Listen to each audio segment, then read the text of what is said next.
Hi, I'm Gary Jenkins, and welcome to my Buy Me a Glass of Wine. Yes, this is pretty exciting for me to do because I know the prices for you to purchase are very low, which will enable folks all over the world to afford to take a peek at what this guy here can do for you on video.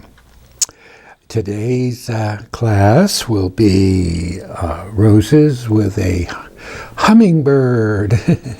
And you'll find that on my site, my website, there will be a place for you to click a embedded code that'll take you to the pattern that you can print off. Now remember, you're probably going to have to reduce the size of the hummingbird for about 50%. You could do this on your printer because the one that prints off is too large for you. Anyway, I'm really excited about this. My next one will be this little guy back here, this owl. It won't be that size canvas, but it'll probably be on a 14 by 18, the same size that our little flower with hummer that I'm going to do for you in just a minute will be. Okay, so again, I've got a lot of stuff I'm going to be doing in the future, owls and egrets and ravens, and I have a whole bunch of stuff I can do for you.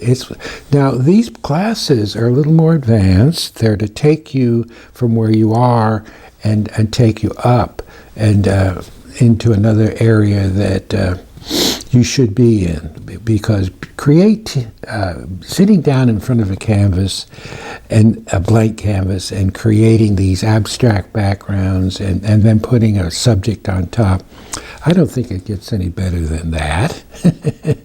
Anyway, let's take a peek at how we're going to start. We're going to start with the background first, which will be acrylic.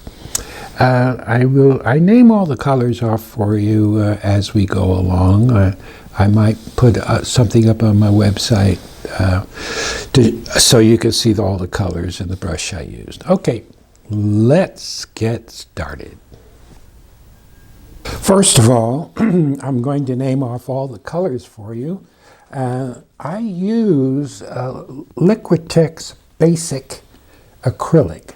It's the least expensive, and you get them in large tubes, and it seems to work best for me. I'm going to name off these colors, and here we have burnt sienna, orange, yellow, good old white, burnt umber, and black. Now, this is all acrylic, and again, let me emphasize that I'm using Liquitex Basic because it's less expensive. I see this tube was $15.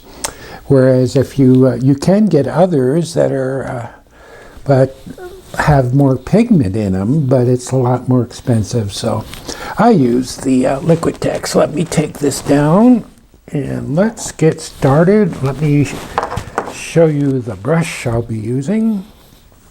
This is about, inch and a half. Yeah, inch and a half. You can use any brush you want. You can even go to the hardware store and just get a brush out from the hardware, and that'll work just fine. Or you can use a sponge brush. Sponges work great. Okay, I'm going to come down and pick up some black and get up here. And oh boy, look at that. Don't you love black or against the white of the canvas? Doesn't get any better than that. Nice and contrasty. I use a X stroke to get it on. I have a big tube of water down here that I dip into, and down it comes. And again, this is good old acrylic. And whoop, easel's going bye-bye. Let's get up here and get a little more water, so if your paint doesn't spread for you, just get in there and dip just the corner of the brush in. And that seems to work nicely. Now, again, it's a crisscross stroke. And you'll hear me tearing off paper towels here, which is You use a lot of paper towels. I'm going to wipe the brush. Let's pick up some burnt sienna. And let's get some of that right in here. And just, now when you mix one color into the other, use less pressure so you don't put down as much paint. Now each time you do one of these abstract backgrounds, each one comes out a little different, which is the beauty of the whole thing. Now it might take you a while to wrap your head around doing abstracts. I'm going to pick up some cadmium orange because it's a little different than what you guys are used to doing out there, I know. Oh, let's get our black going way up here to the top. My hand might be in the way. Oh, I might be painting off the canvas. My hand might be in the way sometimes, so please forgive. Getting it on there again. Crisscross, crisscross, bring it on down. There's all kinds of abstract backgrounds, and if you have been following along with me on my Facebook page, you can see all those different backgrounds I've been doing. That's really a kick, because that's where, actually, this is where the painting starts. It doesn't start with painting in the flowers. It starts right now. And it's the abstract that gets your imagination working. Yeah. Let's take, I'm going to wipe my brush. I use paper towel all the time. And let's take, well, let's see. Oh, I use let me back up here a little bit. Oop, wrong way, Charlie. I'm going to come down to the bottom here a little. I use a spray bottle a lot. I'm going to spray this right in here. See if we can get that to run a little bit. Come on, sometimes it doesn't want to run. There it goes. But sometimes it needs a little help. And let's give it another, there it goes. You see it running? Yeah. Just gonna kind of hit it to loosen it up and hit it again. Sort of gives a more of an organic feel to it. I really like the squirt. Each time you do these, it's going to come out different. Again, that's the beauty of it. See how I get in and put a little more water with it and then hit it? Oh yeah, let it go, let it go, let it go. Sometimes you'll just hit it from the side and move, whoop, and move along. I just spilled my water all over the place. And move along with it.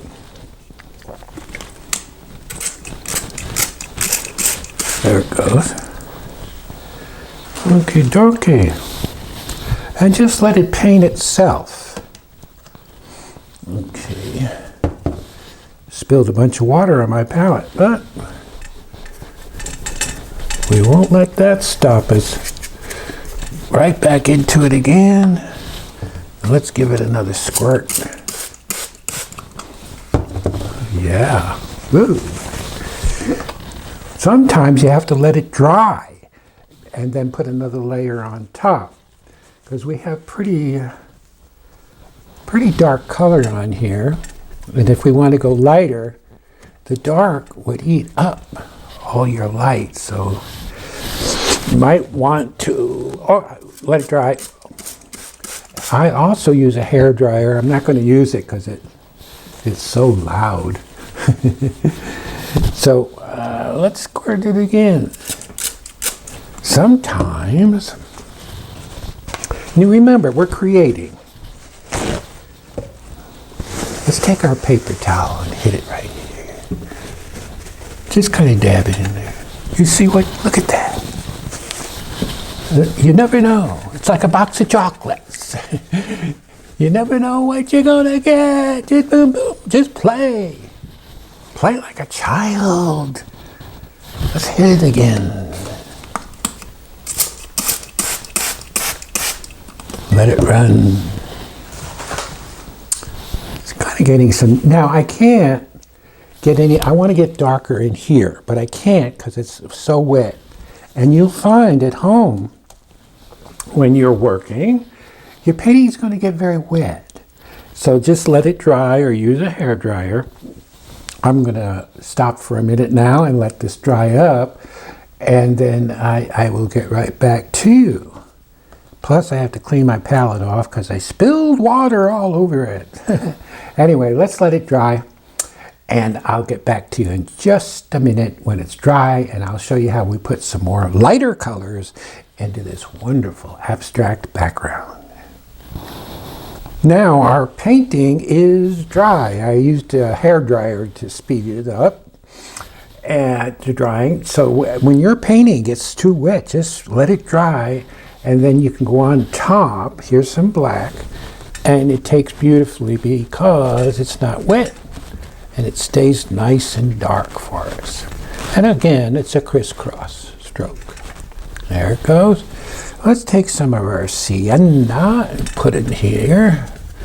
And maybe we will squirt it over here in and let a lot of water. Let's let it run. Remember, you might have to get back into it and kind of mush it around a little bit to make it run for you. Hit it again. We're creating here, guys. You have to just, it's a mindset. You have to just let go. Play like a child. Here's some, look at the yellow go in there. And we're going to hit the yellow. Let it run.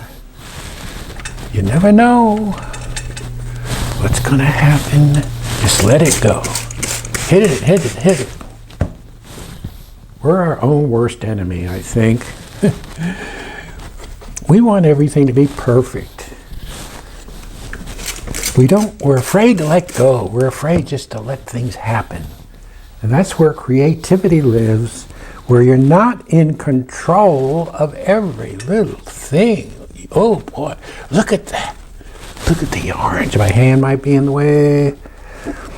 Orange and yellow, boom, boom. Sometimes you just put the brush down and mush it along.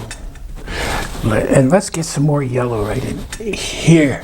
And let's take our spray and hit that. And again, if it doesn't want to move, get in there and just hit it a little bit. Let it know who's boss.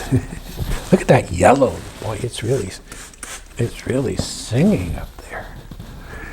Now again, this background is not going to match the background from the painting we're working from. Okie dokie. That's again the beauty of this whole thing, is that it never comes out the same. I'm going to take some of that orange.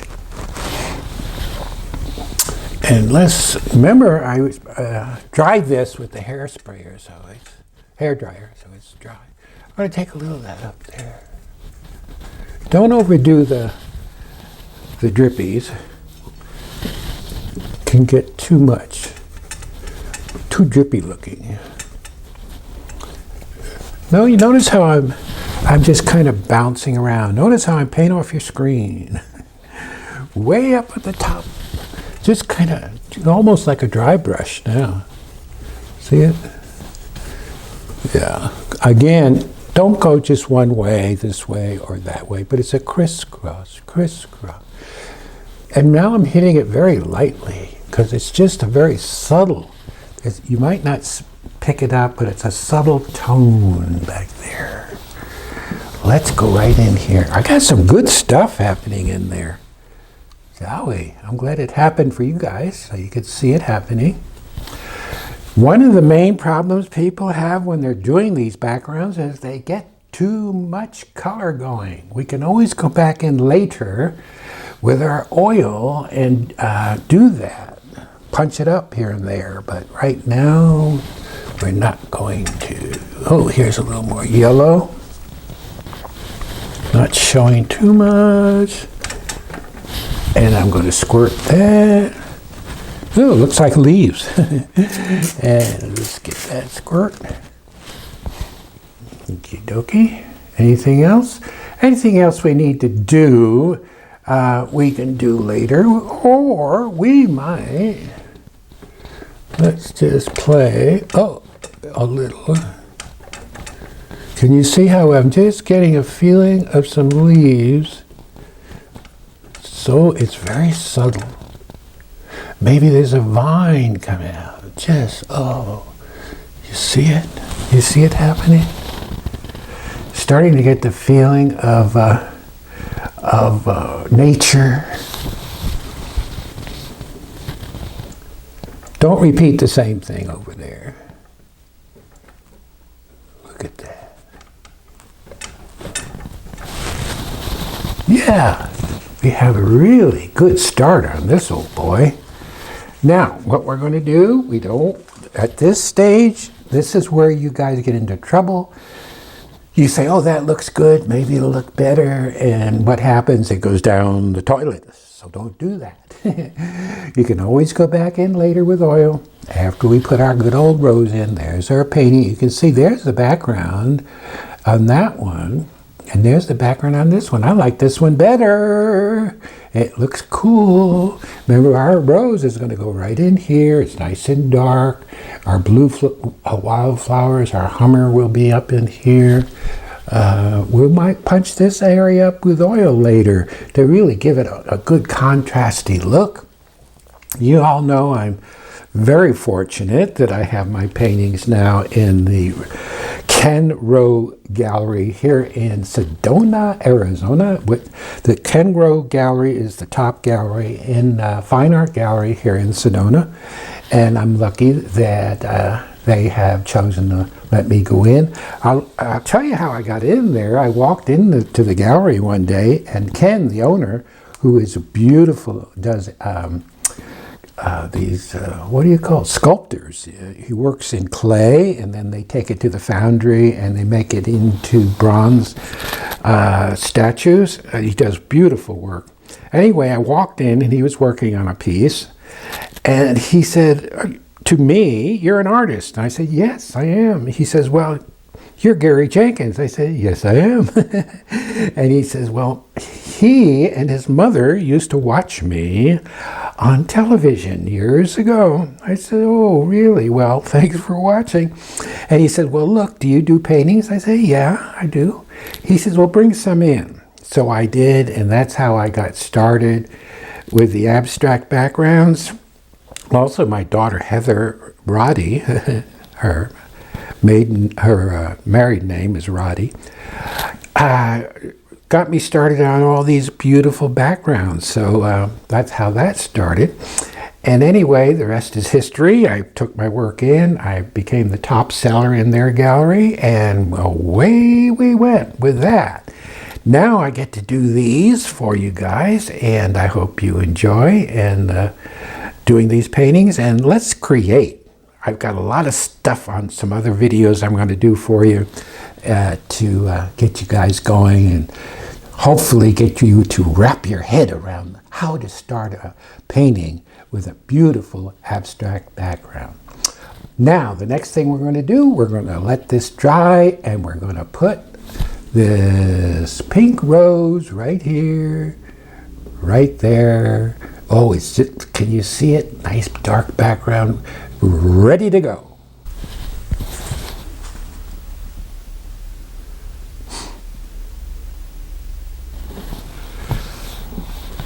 Now our painting is dry. I used a hairdryer to speed it up to drying. So when your painting gets too wet, just let it dry, and then you can go on top. Here's some black, and it takes beautifully because it's not wet, and it stays nice and dark for us.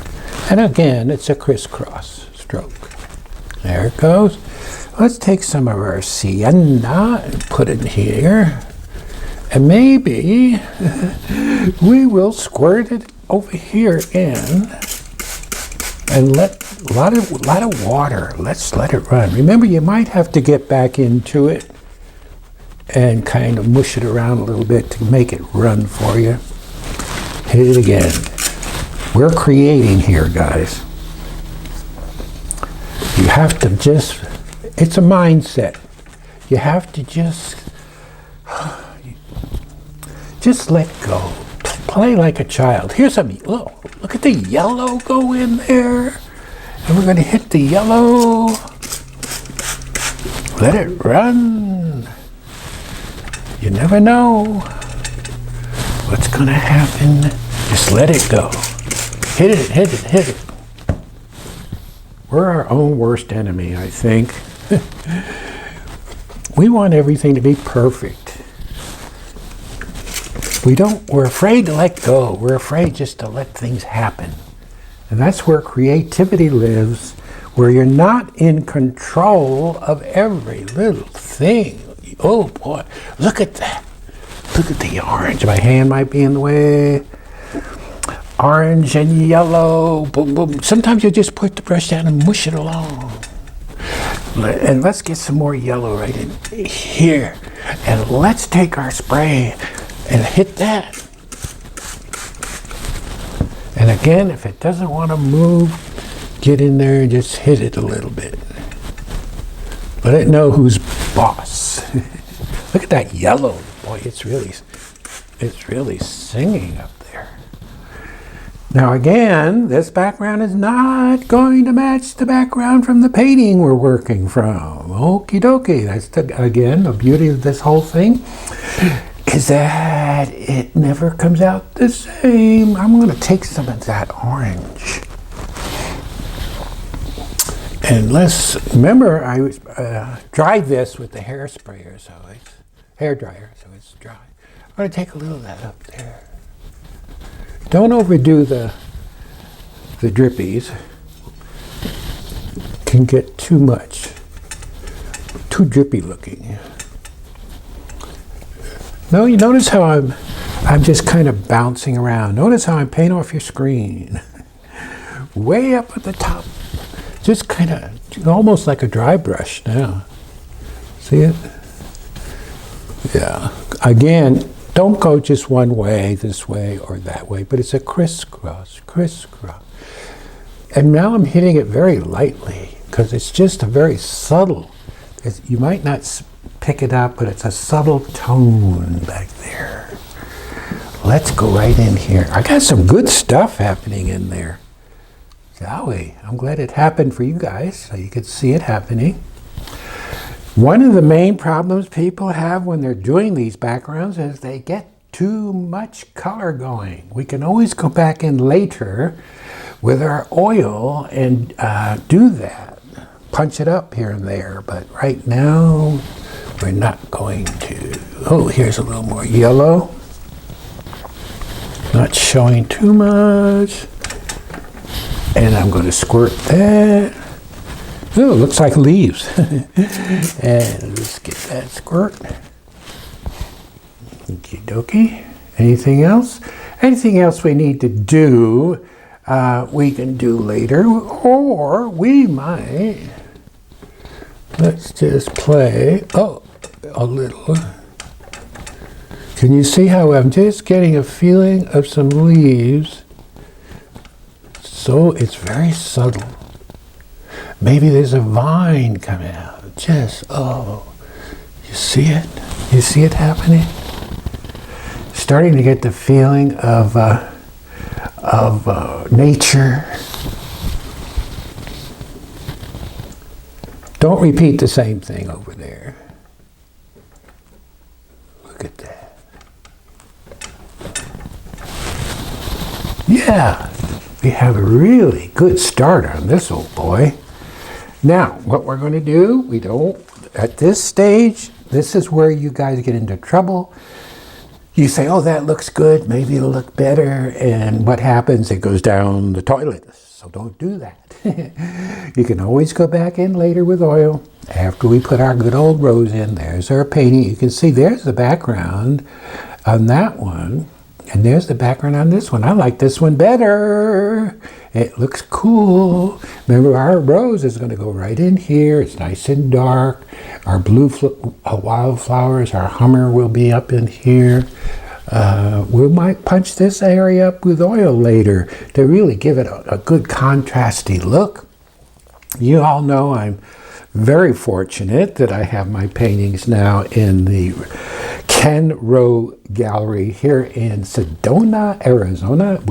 The Ken Rowe Gallery is the top gallery in Fine Art Gallery here in Sedona, and I'm lucky that they have chosen to let me go in. I'll tell you how I got in there. I walked into the gallery one day, and Ken, the owner, who is beautiful, does these, what do you call it, sculptors. He works in clay, and then they take it to the foundry, and they make it into bronze statues. He does beautiful work. Anyway, I walked in, and he was working on a piece, and he said to me, "You're an artist." And I said, "Yes, I am." He says, "Well, you're Gary Jenkins." I said, "Yes, I am." And he says, "Well, he and his mother used to watch me on television years ago." I said, "Oh, really? Well, thanks for watching." And he said, "Well, look, do you do paintings?" I said, "Yeah, I do." He says, "Well, bring some in." So I did, and that's how I got started with the abstract backgrounds. Also, my daughter Heather Roddy, her married name is Roddy, got me started on all these beautiful backgrounds. So that's how that started. And anyway, the rest is history. I took my work in. I became the top seller in their gallery, and away we went with that. Now I get to do these for you guys, and I hope you enjoy and doing these paintings. And let's create. I've got a lot of stuff on some other videos I'm going to do for you to get you guys going and hopefully get you to wrap your head around how to start a painting with a beautiful abstract background. Now, the next thing we're going to do, we're going to let this dry, and we're going to put this pink rose right here, right there. Oh, it's just, can you see it? Nice dark background, ready to go. First of all, I'm going to name off all the colors for you. Well, not all of them. I didn't put them all out because I didn't want you to be confused. I put out just enough color to do this first rose. So let me name these colors for you. First of all, we have Phthalo Red Rose, and I've broken it down with some white. And we have alizarin crimson plus white. We have orange plus white. And I have a gray. Now you can use just white and black and mix your own gray if you want. Cad yellow light. And over here we have sap green and alizarin crimson. I think that's what, oh no, I'm sorry, sap green and phthalo red rose mixed together to make a dark for the dark part of the rose. So I'm using the complementing color of red to make the shadow. So let's take this down. And woo, there's our background that we just went through. Yeah, maybe. Now there's the rose that we're going to do. Now we're going to put that rose right over here.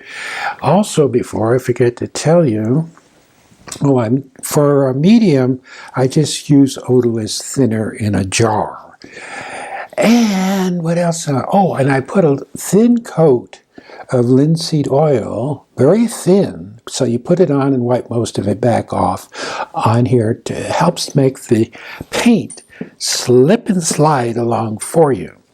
So first of all, I'm going to come down, just pick up some phthalo red rose straight and just put it right in here.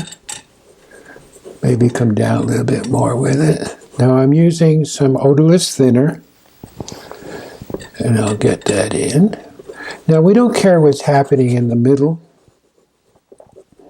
It's just the outside edge. Now drawing does come into it, so you guys really need to practice your drawing. Because this outside edge is so important that it matches or comes fairly close to the edge of the rose you're working from. Now, kind of dry because there is linseed back there. And it is kind of a circle, though it might be at an angle for you. But basically, it might appear a little bit oval, but because the camera is off to the side. So I'm spreading this out. Now I know it might be a little hard for you to see, but there's the rose over here. And here's what we're doing over here. Now in the middle, we're going to just take some straight crimson, alizarin crimson, and put it right in here. Now the brush, I forgot to tell you, this brush is about a little less than a ½ inch. It comes to a nice chisel and it's synthetic. So there's so many different brands out there, and a lot of folks say, well, what number is it? Well, numbers change with the manufacturer, so you just go by the how wide it is, which is a little less than a ½ inch, and it is synthetic and comes to a chisel. Now maybe we'll get in there a little closer. Okie dokie. Now we're going to come in. Now remember, let's see if I can hold this up for you. We did mix our phthalo red rose and white together, so that's what we're going to use there to start. Now, no medium, no terp, no nothing. And we're going to start right in here. Whoa, look how bright that is. Maybe we'll put a little more phthalo red rose with it. So we don't, now, notice the brush, how it's just, this is the hardest part. I know, it does take practice, but we're going to get this little cup shape going. And use your finger. I'm going to fuzz that back side out. And it's sort of roundish, round.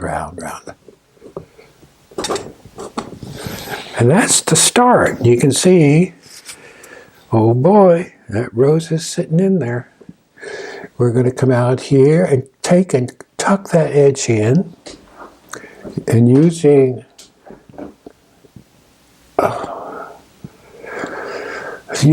our brush, we're going to pick a petal out of here. Pick a petal out of here. And you see I kind of bounce around a lot.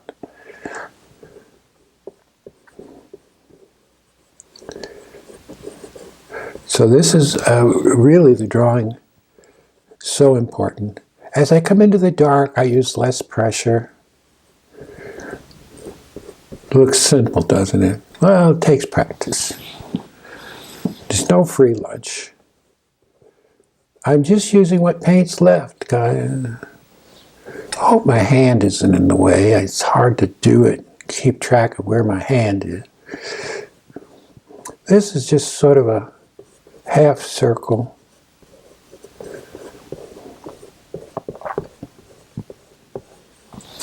Basically, there it is. And then what we're going to do is we want a feeling of light coming down from the top. So we'll come into our mixture of the phthalo red rose and white, very dry, and we're going to hit it. Now you see it's pretty bright. And we get in here and we're going to pick these petals out. But we don't want to say, here's a petal, there's a petal. But simply jump around. Maybe just, a lot of it is just a hint. A hint. We want to look like, a lot of it, well, yeah, a hint, indicating that there's something in there, but we don't quite know what it is. If it should be a petal, is it a petal, isn't it? So it's just a hint, and it's very dry now. This is what takes practice. Coming on down, we might find a petal right here. Another one here. Remember, there's linseed on the back, which is helping this paint spread for us. Yeah. And we might just, now there's not much paint on the brush, just a little bit. Because we don't want the inside to be as bright as the rest of the petals. We still want a feeling of light hitting from the top. Now here's where it gets a little tricky. We still want a feeling of light hitting. Very dry. Pick up some just white. Let's see what it does. Here. Oh, you see how I move that brush around so you get the feeling of texture? I know it takes practice, guys. Remember, I've been doing this for, I'm not going to tell you how long, but a long time. I practiced learning how to paint roses all these years, and here I am working at the Fine Art Gallery, and I'm all of a sudden doing animals and birds and owls. Oh, an owl. I think that's the next one I'm going to do for you guys. I'm going to do an owl. Yeah. Yes. Now you slow down. Slow down. Don't attack it. Very dry. Most of it's painted very dry. Maybe we'll pick a petal out of there.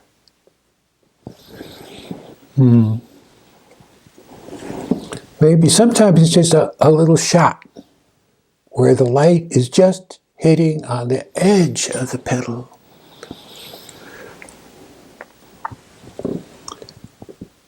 A little shot there. Here, there, everywhere. Getting a little dark inside, maybe. Maybe we'll take a little orange and yellow. Let's see what that does. Right in here. Oh. Look at how it just added a little light, a little slight change of color.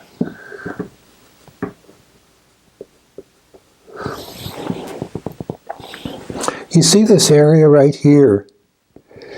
There's no really definition of petals. It's just an indication of petals. There's a rule of thumb that every time you have a soft edge here, it's opposed by a hard edge. Now maybe this would be soft and then that would be hard. Sometimes it'll be soft here, but hard there. Now remember that linseed's back there. I don't use a blending brush. I don't like blenders that much. I think my finger does a better job. And I'm going to throw some of these edges out of focus. Yes, which makes the rose part of the background. And when you fuzz an edge out, it makes it recede and adds a little mystery to the flower. You see so many flowers where they're so hard-edged that it doesn't leave anything to the imagination. Yeah. Look at that guy go in. Maybe this guy will have an edge that comes out a little lighter pink, maybe. Ooh, got a hair on the back.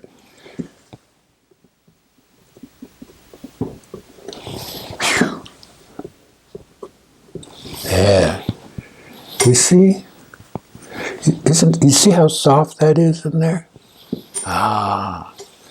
Maybe that white's jumping a little bit too much. I don't know. Maybe not. Now, we're going to take a little of our yellow and place it in there. Oh boy, somebody help me. Maybe I've had too much wine. Or not enough. I'm up here looking for... I should have put some blue out, and I didn't. Where is my blue? Well, here's a color that sometimes you can't read the name of the color because the paint is all over the tube. But let me see if I can squeeze something. No, nothing's coming out. Well, somebody help me. No more blue. Okay. Well, we'll get into the blue later when I have time to find it. Right now, we're just going to come in here and take our finger. Now this is just starting some color. We're going to take, remember our drippies we did on our background? Yep, we're going to drip right in here. Whoa. Let's get it. What is going on in there? Let's go down there and take a peek. Take a peek at this. This is all stuff you guys need to know. Look at it run. It takes some sap green and yellow. And very wet. Sometimes you'll just tap. Look at that. Can you see it? Fun stuff, guys. This is what this is all about. More fine art stuff. And don't listen to the people that say, oh, my little kid can do that. Yeah, right. They're just showing how stupid they are. Yeah.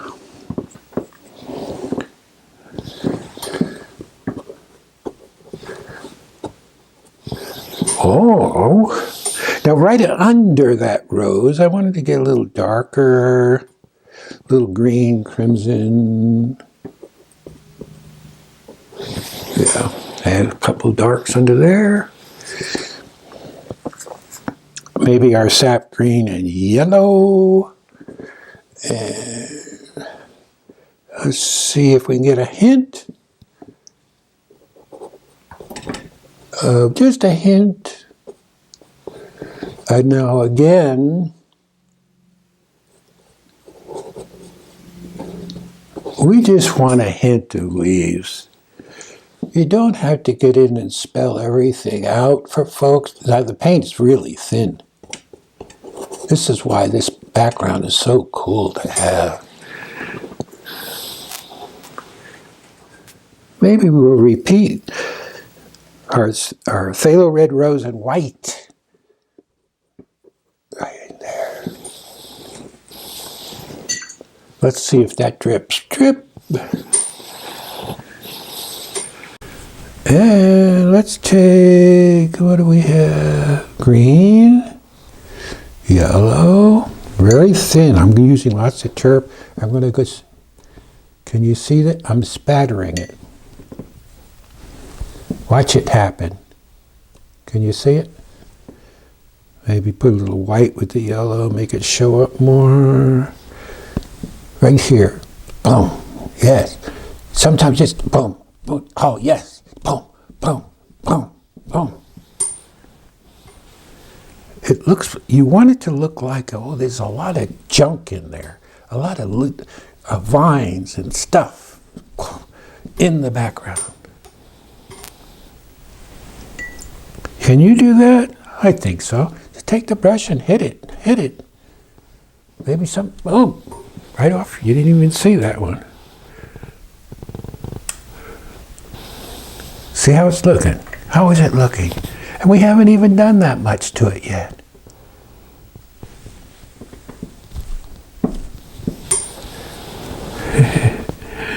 I know, guys. Now remember, when you try this stuff, you'll probably crash and burn. The difference between the haves and the have-nots is that the haves hung in there. They kept trying it over and over and over. I have dyslexia. And so anything I do, I have to do over and over and over and over until I get it. Yeah. Oh, look at, you can see that little curve right there. It's the little stuff, the little stuff.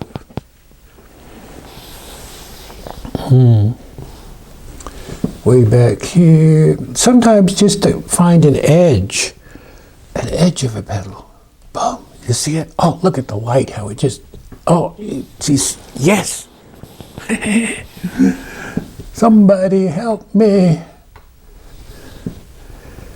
Now, it's going to take you a while. And I have many more videos I'm going to do for you guys. I'm looking forward to doing an owl for you. So not only will we be doing lots of these good old flowers, but we will be doing a lot of egrets, owls, other kind of birds, maybe raven. Ravens are very popular. I've sold a lot of raven paintings here in Sedona. See that? Just an illusion of petals. An illusion. You don't have to work that hard. You have to work smart.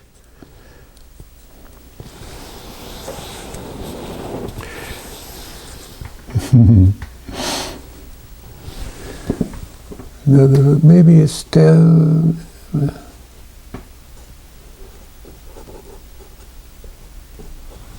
Maybe show a leaf. Show a sharper leaf here and there. Because when you show a shape of a leaf, those leaves you just kind of indicated, people say, oh, those must be leaves, because I see that one. That's the way the mind works. Well, gee, we did pretty good there for first shot in here.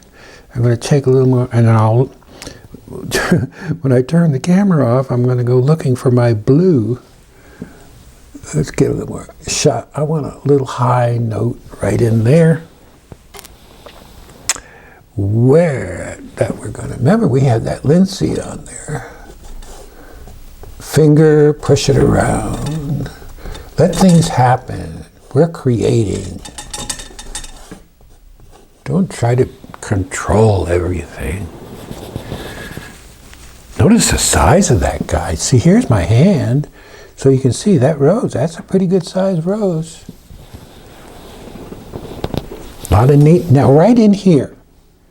There's a lot of learning right in there. There's the painting. Now I put more stuff in because you see what I'm showing you here, I put more in than what's in over here. Okay? So, because I want you to learn how to indicate leaves, how to do the drippies, oh boy, we're painting a feeling. We're not painting a rose. We're not painting leaves. We're painting a feeling of roses and leaves, a feeling of abstract, a feeling of mystery. Mystery. You see in a lot of my paintings, I add orbs. Now a lot of folks go, what in the world are orbs? They look like just circles. No, they're orbs. What are orbs? Orbs, here's an orb with my finger. If I can get one in. See it go sort of around, floating around the background. Orbs are just forms of energy that floats around. Now, I know it sounds like a lot of voodoo stuff, but it's really there, guys. And as soon as you start putting these orbs in, and we have also, I'm going to show you a circle that we're going to put in up here. It takes on more of a mystical feel. So we take our painting out of the realm of just, here's another rose painting, and everybody's so bored that we take it up several steps up and bring it into the realm of mystical painting, of orbs and energy flowing. And people pick up on this when they look at your work. They feel that, because I talk to people at the gallery, and all my paintings have orbs in them, and they all know what orbs are, and they all comment on it and how they love the painting, and they buy these paintings because they want to take that energy home with them and fill their home up with all this positive energy. And that's what we have in here, positive energy. Okay, guys, I'll stop preaching at you. We have another flower to go in, this wonderful gray, neutral gray flower, and we're all set for our blues to go in as soon as I find my blue. And later on we'll put our hammer in. So right now we'll just finish up with this little segment, and we'll get on to painting our beautiful gray neutral rose. Let's start in with our nice beautiful white rose that we have over here, and it's going to go right in there, and we're going to try to make it a little bit smaller than this guy. Notice the one that I did for you is a little redder. The other one has more pink. But I like the red. Really cool. Okay, now I have a base tone we're going to be putting on, which is gray. Now I do have a gray already that came in the tube, and let me show this to you. It's just a neutral gray, and it's made by a company called 1980, and you can find it on Dick Blick. He has it on there for sale, or you can just take your black and white and make your own. It's just a little more convenient just to have it ready to go. Now that's a little light right out of the tube, so I'm going to add just a touch of black to it. And let's test that guy. That's a little, you can see the difference. Okay, let's get that. Now, before I forget, I do want to tell you that after you, if you're doing your painting and you walk away from it for a day and come back, you should put your linseed back in here, back on again, because it'll dry in a day or two. So now all we're interested in, and I know I'll be repeating myself over and over, but that's what you need. We're going to block this in with gray. I added a little more black to it. It just didn't seem to be quite dark enough. Try to keep my hand out of there. Now it's the outside edge, I know, because I've had people in my classes, and they come in and they say, okay, let's do a rose, and they just kind of stare at it because they don't have the drawing. You have to have the drawing ability, because that's what we're doing. So you see this outside edge, and it's mostly kind of a circle, isn't it? Now we're going to go in the middle. I'm going to pick up some crimson, very dry. So when I say dry, what does that mean? It means there's no terp with it. And my medium is odorless terp. Okay, let's get that in a little more. I put a little touch of black with that crimson, just a touch, not much. And we'll pull that out just a little bit. Then I'm going to take a little yellow and cad red light. And let's put that right in there. So as it comes out from the center, maybe we can get in there. Ooh, wrong way, Charlie. we can get a feeling of it getting a little lighter as it comes out of the center. Yeah. Very dry. And way out, don't just stop. And I'm going to just place some of it. Orange, Cad Red Light, no, not orange, Cad Red Light and yellow makes orange. Or you can use orange right out of the tube. Very dry. So the dry paint sticks to the wet. I'm going to take some of that crimson I see and lay it in here, because maybe that white flower, there's some orange in there, but it looks good. The white flower is going to pick up some of the color. So we have to make sure it's all set up, waiting to have its little face painted. Okay, now remember, this is not that wet. I'm going to take more crimson and put it in the middle. Maybe a couple of darks out here.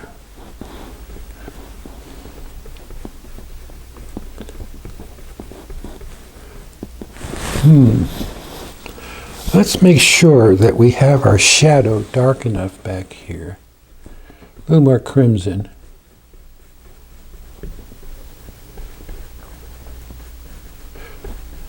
Okay, we have to make sure it's all ready to go.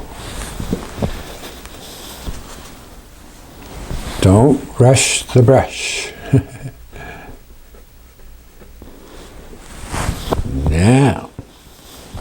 Now the magic happens. I'm going to clean my brush off here. I use paper towels all the time to wipe. Take our white, maybe a little touch of yellow and Cad Red Light, just a touch. And we're going to find, this is very dry. Now notice I'm using the side of the brush, because what we're doing is indicating just the edge of the petal peeking out. And then maybe it flattens out a little bit. Maybe there's a little light here. Now look, we haven't done anything, and look at that. It's almost the rose already. Keep it simple. Coming around, you don't want to put as much paint. So it's a light, very light touch. And drawing is important. What you need to do is get a pencil and paper and set up a silk rose or the real rose and simply do a line drawing of the rose, because that's all we're doing right now. And if you can't draw the thing, you cannot paint it. Flat of the brush. See how the flat, now watch me turn it to the side. It's the little stuff that counts.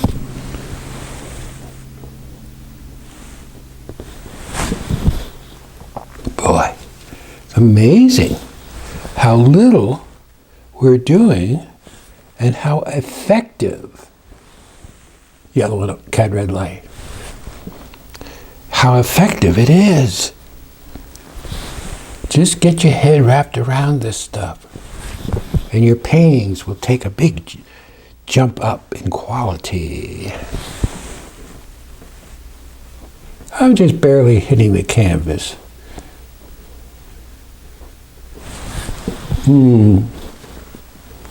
Sometimes they go in so easy, you think there must be something wrong. Think more and paint less.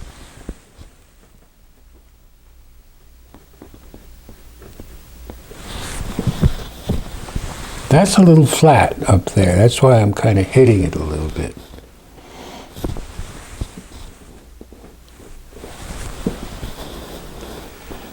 Yeah. I'm looking at it. Make sure everything's in it. Looks good to me.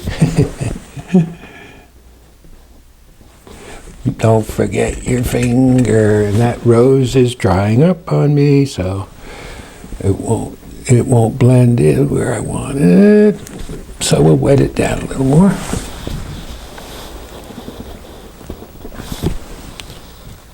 Alizarin crimson and cad red light.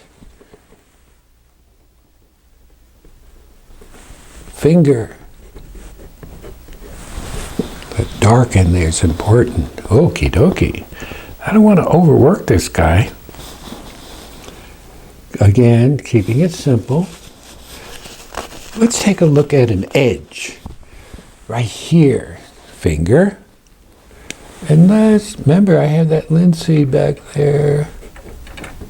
Can you see how I just took that edge right there, out of focus? Right here, out of focus. And what does that do? It pushes that edge of the rose back. So it doesn't look like it was just stuck on there or pasted on there. After you paint a few of these, you'll get a feeling of where you want to blend. But we're going to leave that guy alone. God smiled on us and helped me put this guy in there. See the little touches? You see that little light right there? Yes.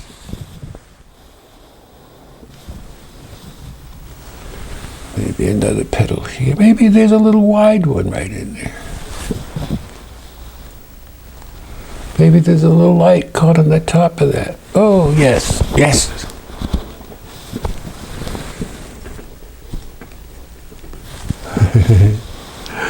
Okay, well, that guy went right in. So, let's take a peek at the other one we're working from. There he is. And there's ours. I like ours better. Yeah. Now we're going to come up. Next thing to do is we're going to go after these wildflowers right in here. Now this is a lesson in itself. It's how do we paint a grouping of flowers without showing each and every one. You notice that the only place I'm showing is right here. And as we come out, they fade into the background. So it doesn't fight everything else. Okie dokie. So that's the next step that we're going to take.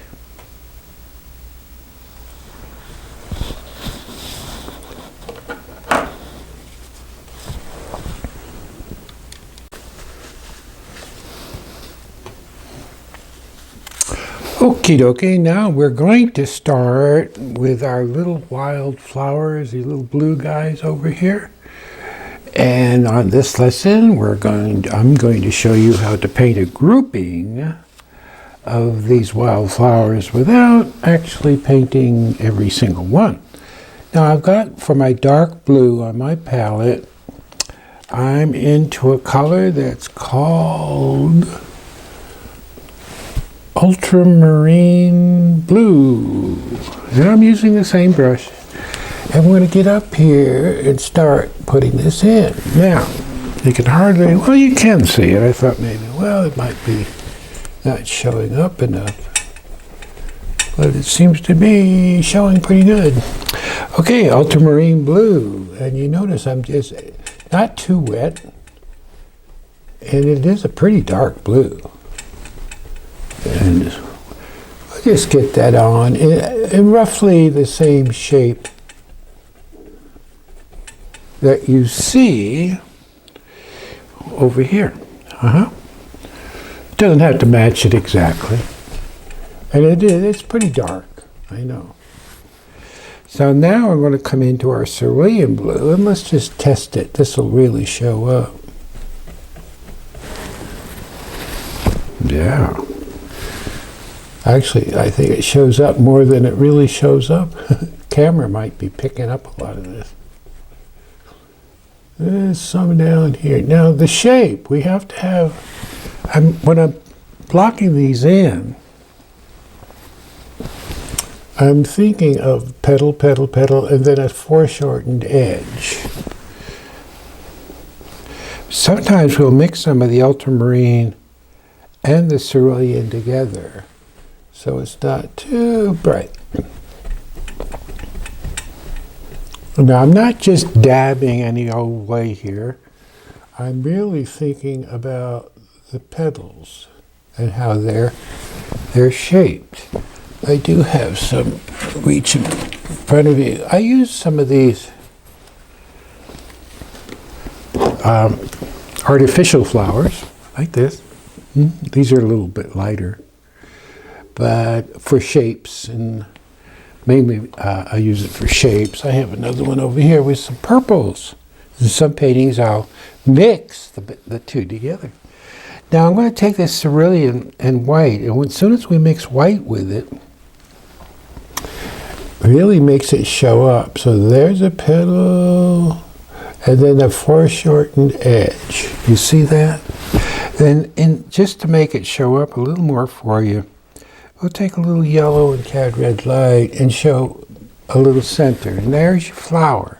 So when folks look at your painting, they look at that. And they say, well, all this must be the same. So it's just we're really just painting an illusion. Now, some of these flowers are behind, so don't just paint little round little shapes all over the place. Here, less pressure. Where you see it's just sort of fading away. Some of them face the other way. Short, little foreshortened edge. Just barely see that there's something in there. There's one down here overlapping this flower. Boy. This went right in. Look at that.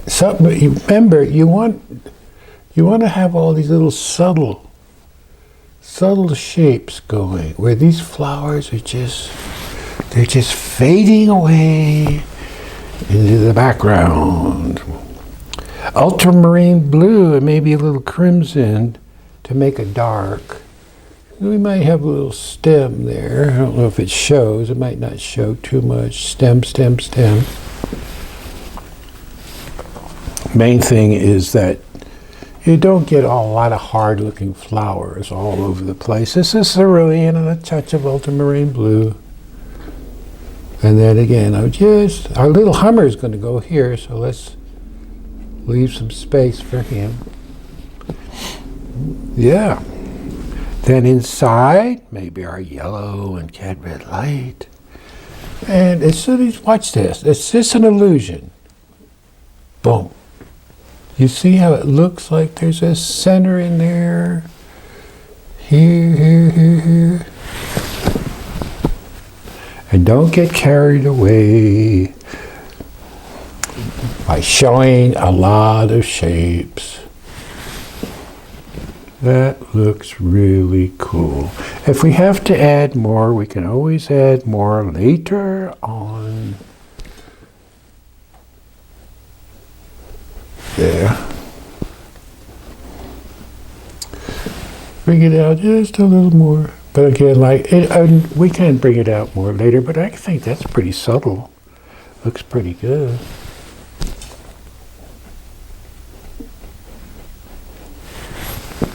Leave some room for our rose to go up there. I want to get a little center right here. Yes. And there you are. So let's see how that works with the whole painting. I think we're doing pretty good. There's our one we're working from. There's our little blue guys going in. Don't bring these up too high now because we're going to put our little yellow, it's kind of hasn't quite opened up, yellow rose up in here. And then we'll bring some of these over the top. Leave room for our Hummer. We can, again, we'll take a little yellow and blue. Yellow and ultramarine blue. And we could show a couple. They just barely show. little stems in there. Okay, well that went right in. Now we're going to get ready to put in our little yellow rose, our little buds coming up right in through here. We might even put in, you know, I might even do it now. That, you see that little circle up there? Yowie, I love that circle. Let's see if, now how do I do that? Well, I got an answer for that too. A good old paper plate. And it's kind of basically, I'm going to put some Cad Red Light and yellow on my finger. And maybe a little more Cad Red Light. We'll place that right there. And you're half on and half off. Hope you can see that all right. And around it goes. I'm going to pick up a little more paint. Half on and half off, guy. How did we do? Pretty good. Not too shabby. Now we're going to take our, I think we'll take our paper towel. I want this edge here to fade away a little more, so. Just come on down there. This one here. Our little rose will go in on top of that guy. Then I want to take a little round brush and some white and yellow. And I want to just a little shimmer right here.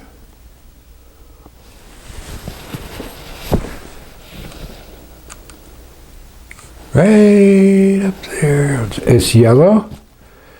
Now I'm white. Now just straight white.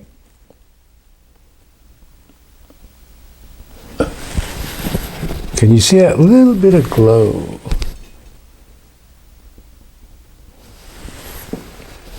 And we might put a few little dot dots.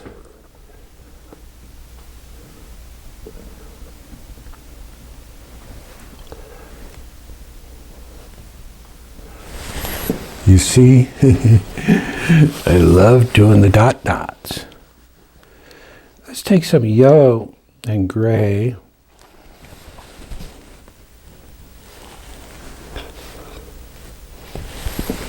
Zowie. Oh, and there's another thing I wanted to I don't know if I have it here. Well, I might have to show it on the next segment. I don't have my little top to show you. I'm going to make some circles over here too, but we'll do that on the next segment. And off camera, I'll see if I can find the top of a bottle. I need to do that. But right now, I think we're looking cool. We're looking good. I love that. Now this side here, this is just sort of a place for the eye to rest. We don't have anything going on in there. I did notice, let me go in here a little closer. Right in here, when I was working a little while ago, I played this back and I noticed my hand was in there. You know, it's going to be in there somewhat, but not, I don't want it in there too much. So I'm going to take a little yellow and white and right in here, get my hand over it. A lot of this is done just with the edge of the brush. You see it going in? There, look at that. Sometimes you'll use the flat if you're getting too many little lines showing. Look at that.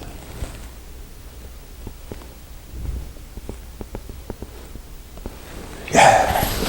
Okay, just wanted to get in there and do just a little bit for you. Okay, let's get on with our yellow bud.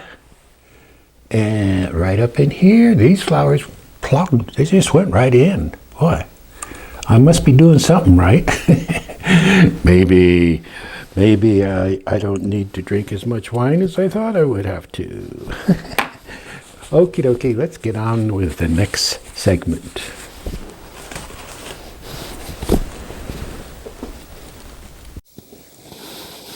Okay, let's get started. We're going to start with our little yellow rose right here. And we're going to paint. Let me show you the photo. This is the photo I used as reference. And it's going to go right over here in the sky that we've been working on. So let's start in. I'm going to take some, and I'll hold this palette up so you can see,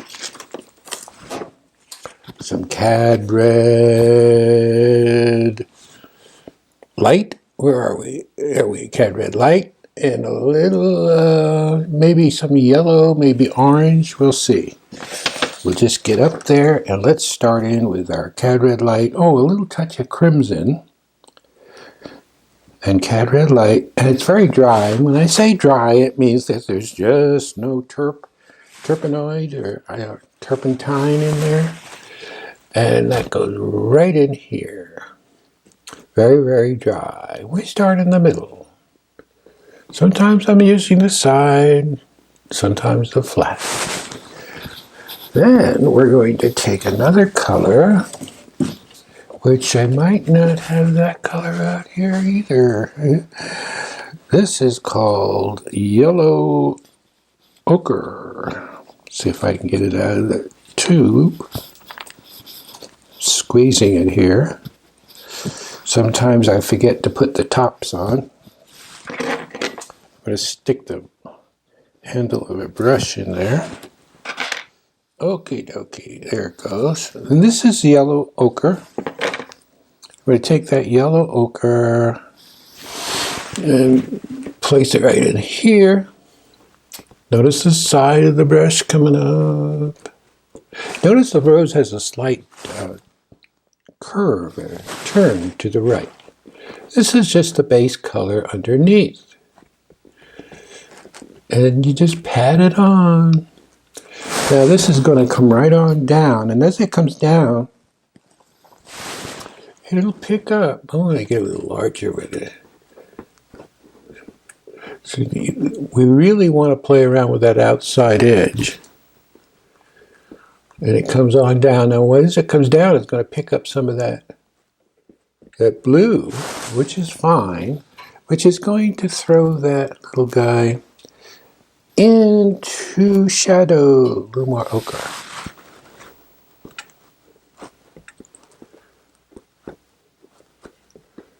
Let it come right on down, let it pick up the blue.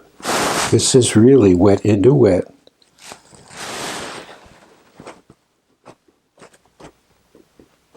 Yeah. Blue's pretty strong. It kind of eats up everything, doesn't it? Oh, it throws it right into shadow. Now, here's where the magic happens. Our Cad Yellow Light and a little touch of white, no terp. Again, very dry, so that these petals are going to pop out of there. When you want to blend, use less pressure. I'm reaching down for a little more yellow, touch more white.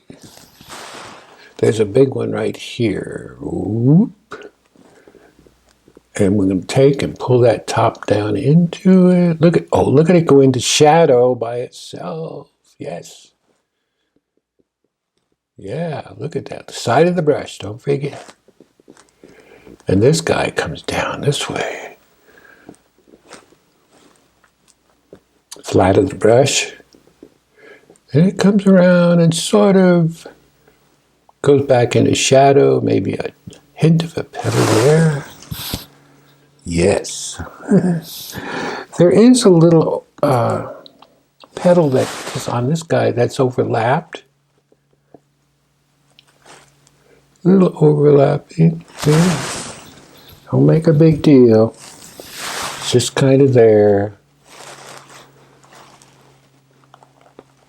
Again, I use the side of the brush to pick out a lot of those little highlights that are jumping around. There. Oh. See it? See it? It's a great technique.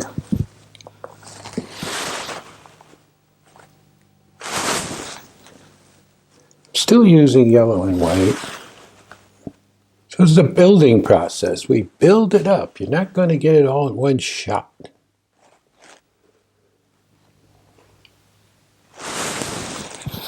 And a little of that light hitting here. Oh yeah, look at that. Yes. And then we might have yellow and some of our blue. And right here, there's a stem that comes down, peters out. And we'll take some of that blue we use for our flowers, a little cerulean. I'm going to overlap that guy a little. Little touch of white. Bring those petals out a little bit, not too much.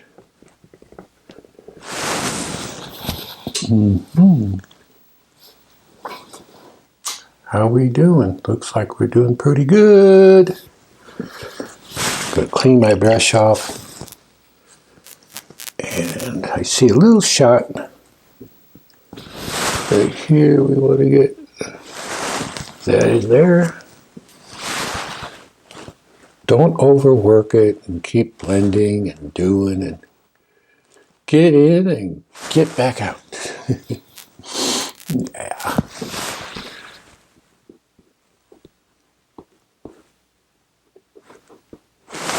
You can see it's the little stuff that's important.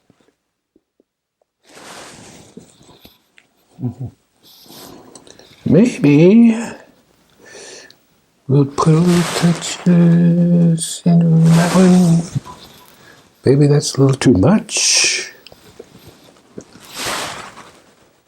Kind of bury it in there.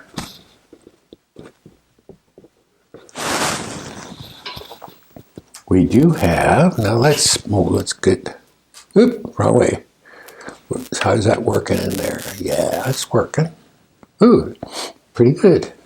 If I do say so myself. There's the guy we're copying from. Right here. And here's this guy. It might be, the camera's at a slight angle, so it might be a little distorted. But I think it looks pretty good. Let's take a little cat red light and a little touch of crimson. Maybe a touch of black. And right here, now the stem is going to cut over this flower just a little bit. And curves, a little less pressure, and let it disappear. There's another stem over here. And another one that turns this way. Now look at the action that gives us. It's this way, like fireworks. Going off. Now, that little bud, this little bud way up here, we're going to put in up here. And it's going to cut into that circle. Now the circle, I might mention, you don't have to put the circle in it, guys. If you don't want to, that's fine. It's just all of a sudden, well, it's become like a trademark to me to have the circles, little things happening. Very dry. I want this to really be up there, really dark, mysterious. Very dry. So if we work dry, what it does, it lets the top layer stick to the dry. Watch it go. Oh, you see how bright that is? And we kind of tickle that edge out. Now buds have a lot of nice texture, so let's just pat it in. Let's take our cadmium orange, very dry. Watch what it does.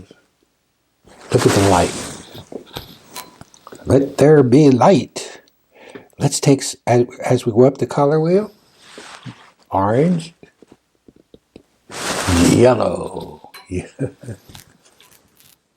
Ah, she's popping. Green and yellow.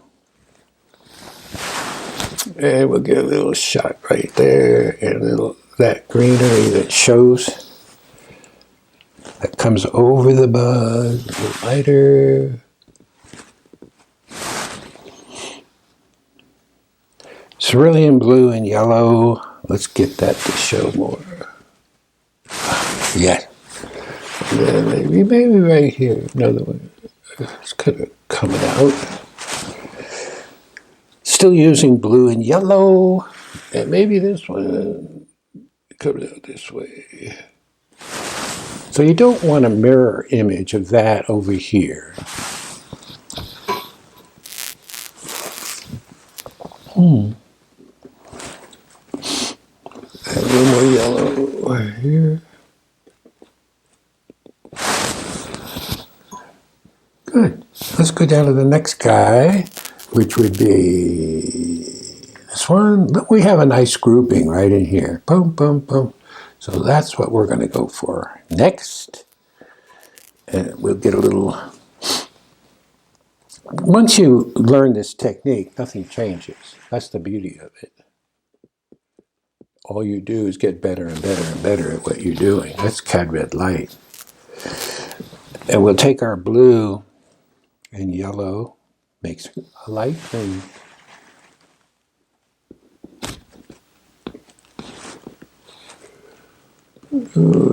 Bring that down lower.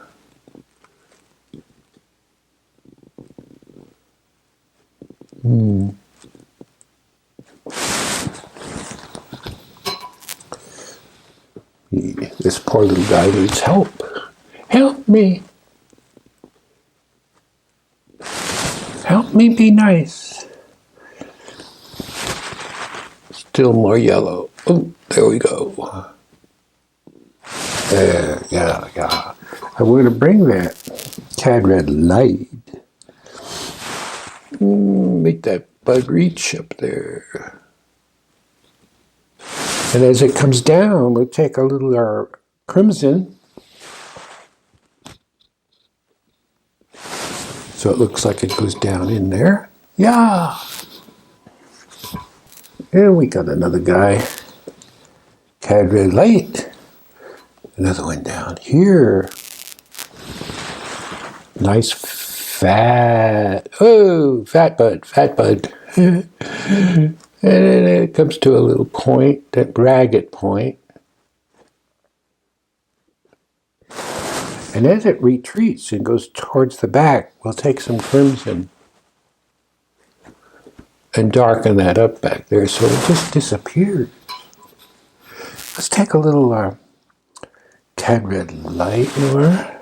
So we use, oh, this is cadmium orange. Sorry, cadmium orange. Boom. And maybe a touch of yellow. Sometimes you just put a stroke on and leave it. It doesn't get any better than that first stroke, though sometimes you get fooled. Your first stroke is really bad, so you'll have to go over it. Here's that coming up. Blue and yellow.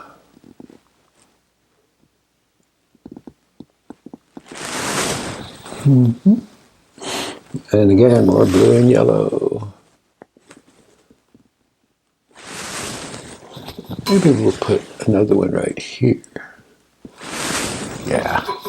Now, it gets a little fatter as it enters into the bud, right in there. And we're going to darken that bud, that stem up. It got a little light.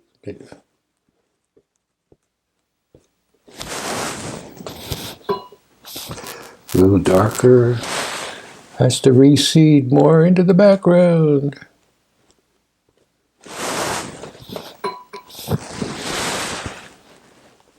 Oh, there's another guy right in there. He's very dark right in here.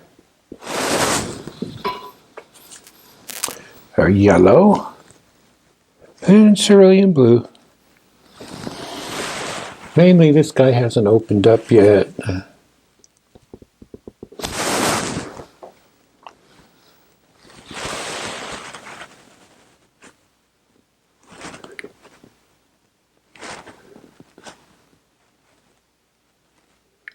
Are you watching? Are you absorbing all this stuff? I know it's a lot. And don't try to absorb everything. Take it in little chunks.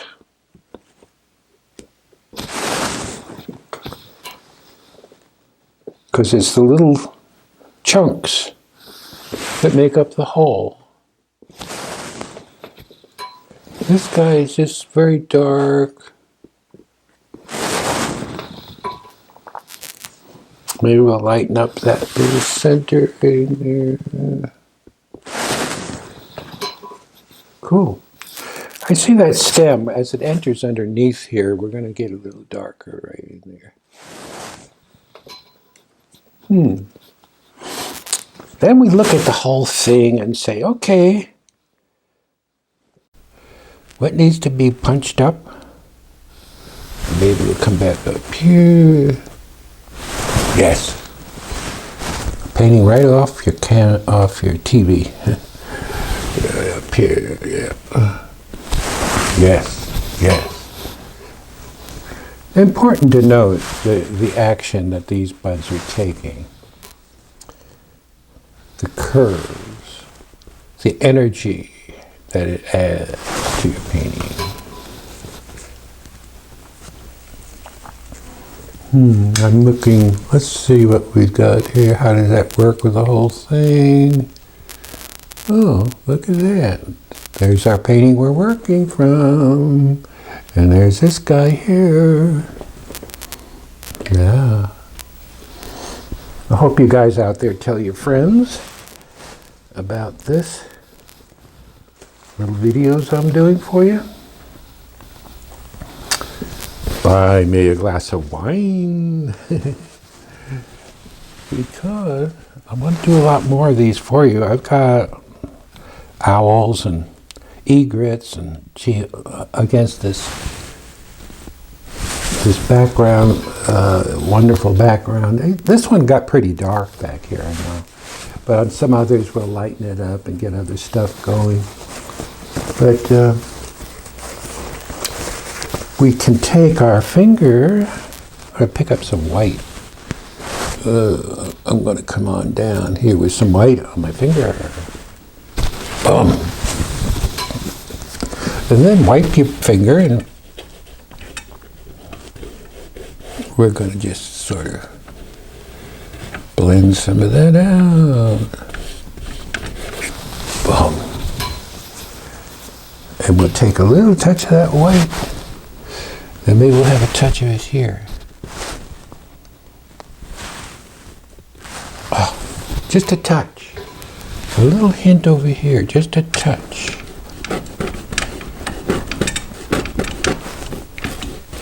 Just a touch. I'm going to take some blue on my finger. Creativity lives. Oh yes, creativity. Being creative, being different. People get turned on with the color you put in. Yes, look at the blue tying in with the blue up here. We just repeated it down there. Maybe a little boom. Cerulean and white. Still not taking. Cerulean and white. There it is. I knew you were there someplace. Yes. Oh boy, I just heard that a hummingbird, heard about what we're doing, and he's going to be flying in right here, right up on the top. Let's take a look at the hummer that's, see him over here? Way over there. Yeah, this little guy, he heard that we're doing a painting and he wants to be part of it. So he's going to be flying into the sky. Remember, you don't have to put the circle in if you don't want to. But I like it. It sort of adds a mystery to it. It takes it out of the realm of being another, just as I've mentioned before. We don't want to sit and just do ordinary flowers. Maybe that was okay back in the 70s and 80s and when I was doing television and all that. Of course, I wouldn't be able to do all this on TV. It would take too long and it's too advanced, really. So television was really oversimplified, and I've grown. I've changed my style, as some of you out there know. I've gotten into more of the spiritual type of feelings. The orbs that are really orbs are really just forms of energy that's floating around in the air, and it's really there, guys. It's really there. There's a little gray. Gray seems to work nice. Gray. Maybe another one up here. Another one over here. Just barely see them up there. Don't get orb crazy.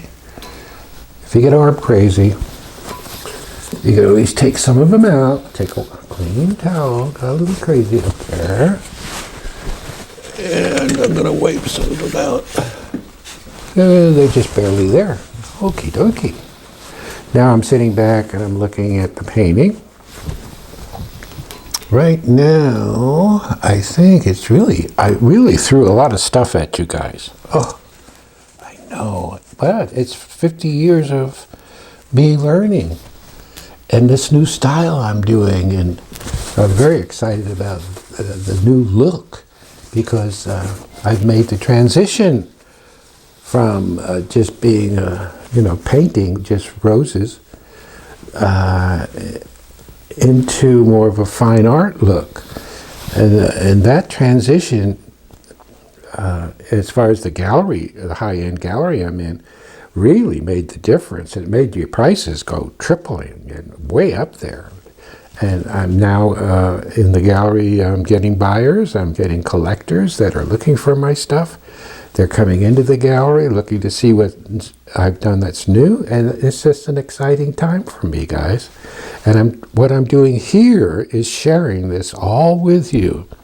I want to do some owls for you. I want to do the egrets for you.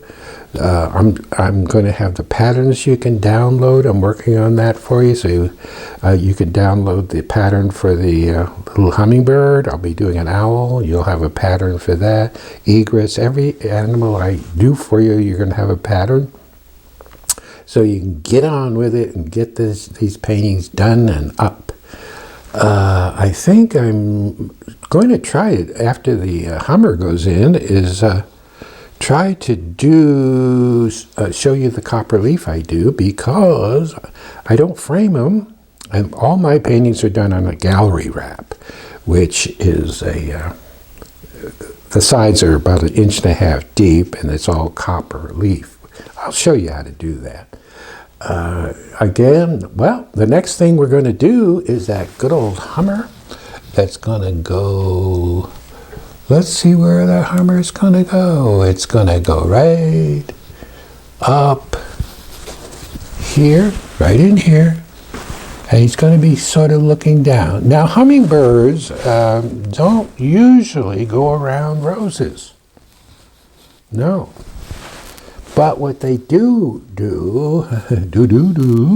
is they go after the nectar, the dewdrops, that they drink the water off the petals. But they're not there for the nectar, they're there to drink the water from the petals.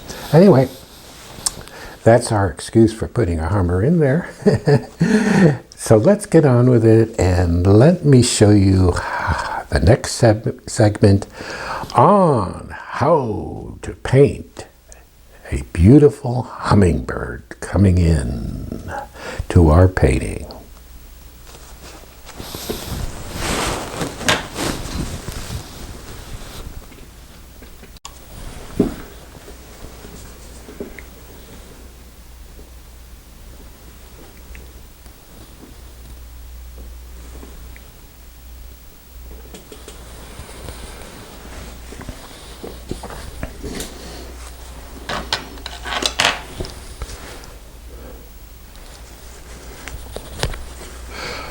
Okay, now we're going to start in with our little Hummer, and I have a little pattern up here which you can download with a link which I'll have on my, probably on this show at the end. I'll have that on there for you so you can copy the link and copy this pattern. This is the pattern, but you might find when you download it, it might be a little large, so when you go to print it out on your printer, you might have to make it a little smaller. Also, when you print it out on your printer, it prints on that regular 8.5 by 11 paper, and you need to retrace it onto tracing paper, because tracing paper is a lot thinner than the paper you have in your printer. So that might keep that in mind if you have trouble getting it to show up for you. I'm going to look at the camera. I think we're doing fine. Okay. Now, this brush I'm using is just a little small brush. You can't go by numbers, so this says number 2, but number 2, but you can't go by numbers because they change with the manufacturers. So just a small brush. I'm going to take some black. Now, because we're on black, and use white graphite underneath your pattern to get it on the canvas. I'm going to put just a little black. That would be his eye. Now, you can't see it, I know, because it's black on top of black. Now this is just black I'm running along here, but you cannot see it. Or maybe you can a little, but it doesn't show up that much. But it will in a little bit. Now, so it's just an underpainting. I'm going to take the black and a touch of white for that beak that comes out.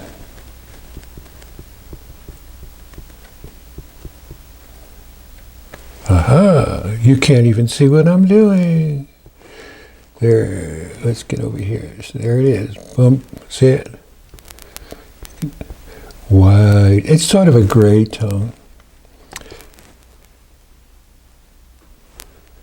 Okay, so we got that in. Now we're going to take our white, and it's very dry. And just kind of wiggle the brush along because there's some white going in. Now it's going to hit that black that you can't see, and it makes it a little darker. That's why we've placed that black on there to begin with. Most of this is done without very dry, meaning not a lot of chirp. And you see I'm sort of hitting it to get that white. Kind of comes down. Take your time doing the old Hummer. We're going to take a little, this is our phthalo red rose, right in here. Maybe just kind of tap. And it's going to come down into the black and disappear. Phthalo red rose. I'm picking up some more. And it disappears up here.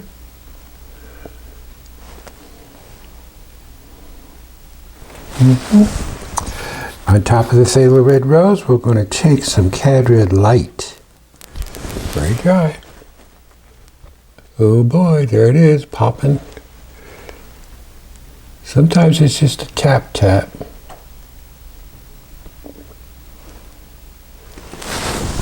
Yeah. Now I'm going to pick up a little blue and a touch of, I think we'll put a little ochre with the blue. Blue and ochre.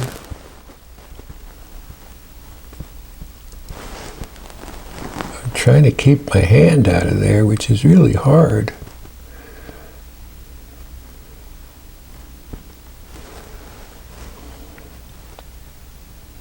And there's just a hint of that coming around the back.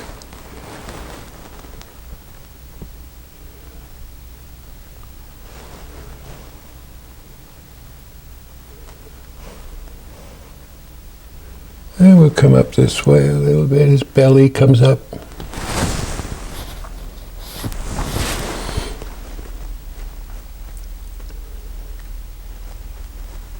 Hitting that. Calm it down a little bit more. We'll bring that white, what's there, over. Kind of lose it a little bit. Now the eye, it basically is round, so he looks a little squinty. And that dark comes down this way, right into the beak.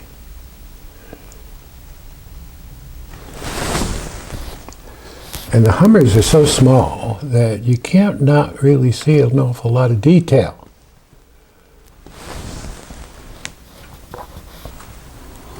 What else are we doing? White. You constantly have to keep going into the white.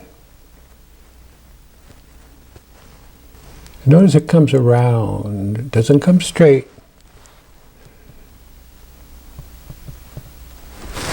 I'm going to wipe the brush because it's getting a little bright on the bottom. Remember, there's black under there. Back and forth, back and forth.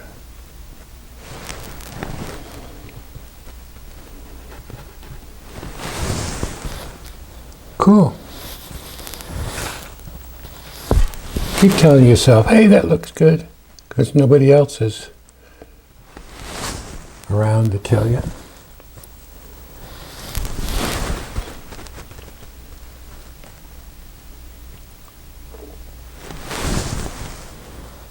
Also, there's a little bit of touch of white behind the eye. Just a touch. If it looks too bright, wipe your brush and just hit it.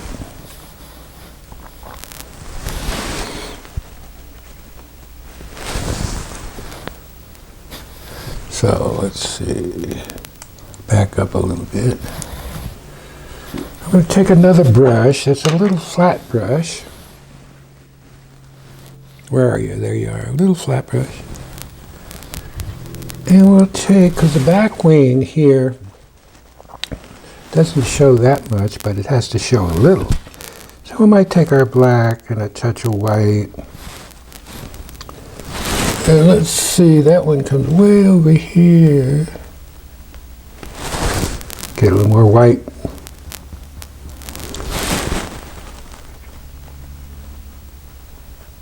And it comes up to a point.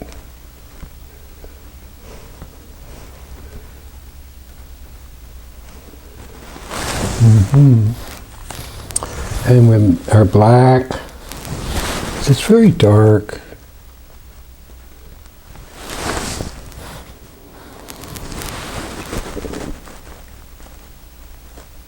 Almost disappears into nothing.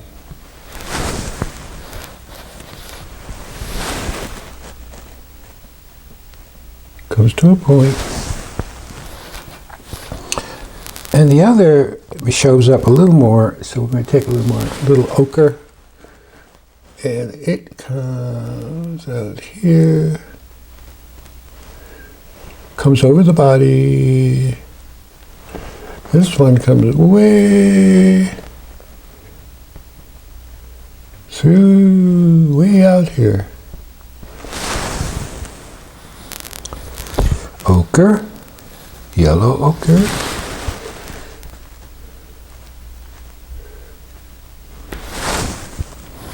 Put a little touch of chirp on the corner. Make it move a little better.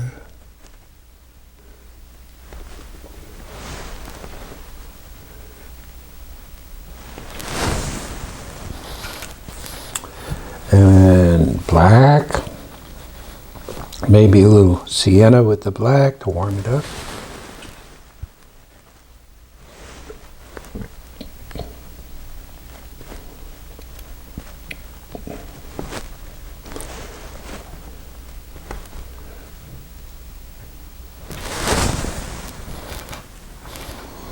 And we're going to go back to our little brush and our black, maybe some sienna.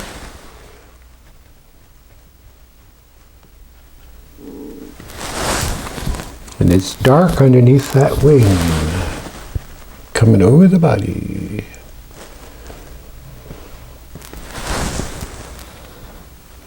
And his tail comes out. We'll start with some black and sienna. Tail comes way out here.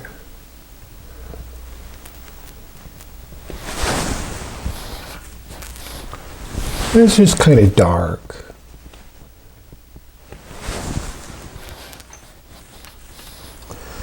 I need a little more white.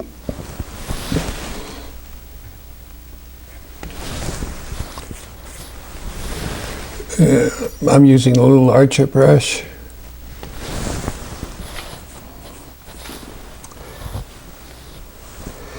And our black and gray again. This is very forgiving. It doesn't have to be perfect.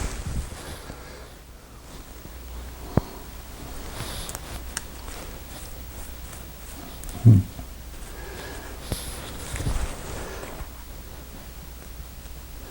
going to bring that peak out a little more.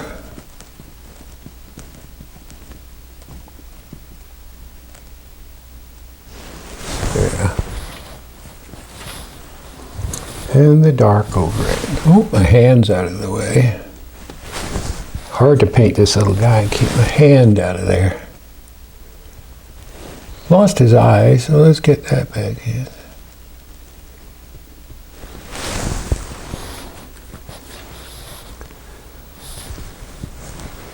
How are we doing? Looking okay?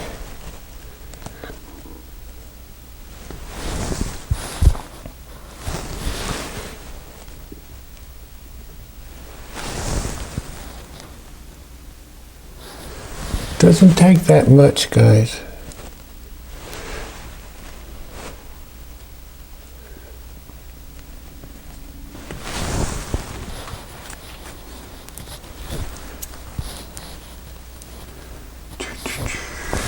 Wipe the brush. Oh, and there's another color, cerulean blue and yellow. Right in here.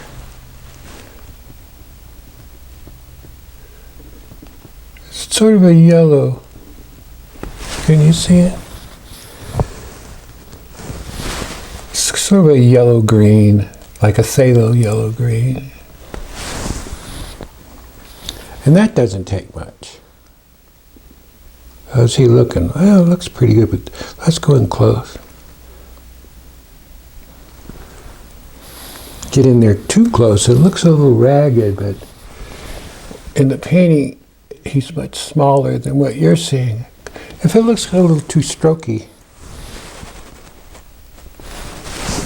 it's blended a little bit.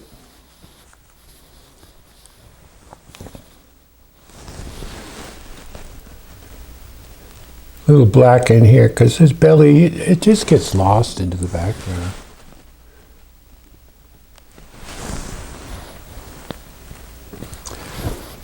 Remember, the camera's in real close, so it's blowing him up much larger. You might have to let him dry a little bit too before you can do the little finishing highlights.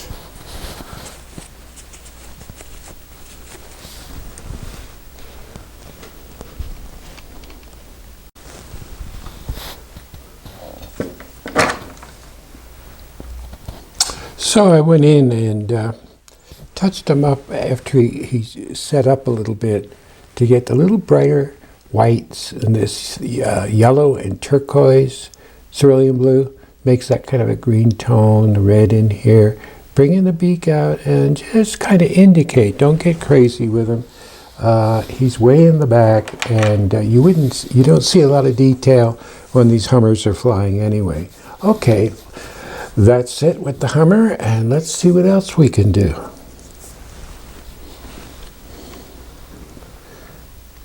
Well, there you are. We're all finished, and I hope you enjoyed the video as much as I enjoyed doing it for you. Remember out there, tell your friends about this Buy Me a Glass of Wine videos that I'm doing. because I need a volume of people out there to make this worthwhile for me to come up here and do all this good stuff for you.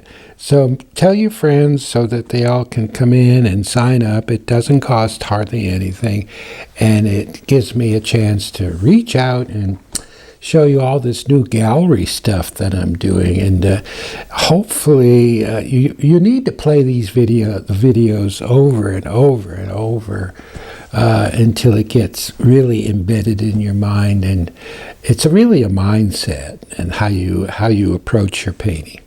Anyway, thank you out there for watching. I really appreciate you guys, and I'll see you again doing our little owl back there on a 14 by 18. So I'll see you guys next time, and thanks for watching. Bye-bye.